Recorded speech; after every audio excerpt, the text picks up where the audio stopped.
10 Star News ఇక details చూసుకున్నట్లయితే వెంకటగిరిలో ప్రతిరోజు నిర్వహించే వాహన తనిఖీల్లో భాగంగా గూడూరు తిరుపతి హైవే వల్లివేడు క్రాస్ రోడ్లో వెంకటగిరి పోలీసులు వాహనాల తనిఖీ నిర్వహించారు. ఈ కార్యక్రమంలో ఎస్ఐజీ సుబ్బారావు మాట్లాడుతూ స్కూల్ కాలేజీ బస్సులు, ఆటోలు, ఇతర వాహనాలు తనిఖీలు చేసి అనుమతి లేకుండా తిరుగుతున్న వాహనాలకి పెనాల్టీ వేయడం జరిగిందని తెలియజేశారు. ఈ కార్యక్రమంలో ఎస్ఐతో పాటు పోలీసు సిబ్బంది పాల్గొన్నారు.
పెట్టుకోవాలి పేపర్లో మన బండి కడిగేటప్పుడు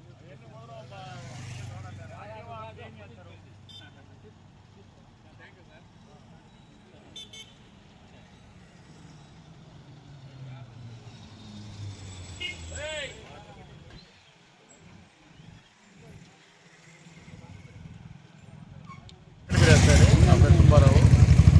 ప్రతిరోజు నిర్వహించే వాహన తనిఖీల్లో భాగంగా ఈరోజు మన గూడూరు తిరుపతి హైవేలో వల్లివేడు క్రాస్ రోడ్ దగ్గర వాహనాల తనిఖీ నిర్వహించడం జరిగింది. దీనిలో భాగంగా కాలేజీ, స్కూల్ బస్సులు, ఆటోలు అనుమతి లేకుండా తిరుగుతున్న కొన్ని వాహనాలు తనిఖీ చేయడం జరిగింది. సరైన పత్రాలు లేని వారికి పెనాల్టీ విధించడం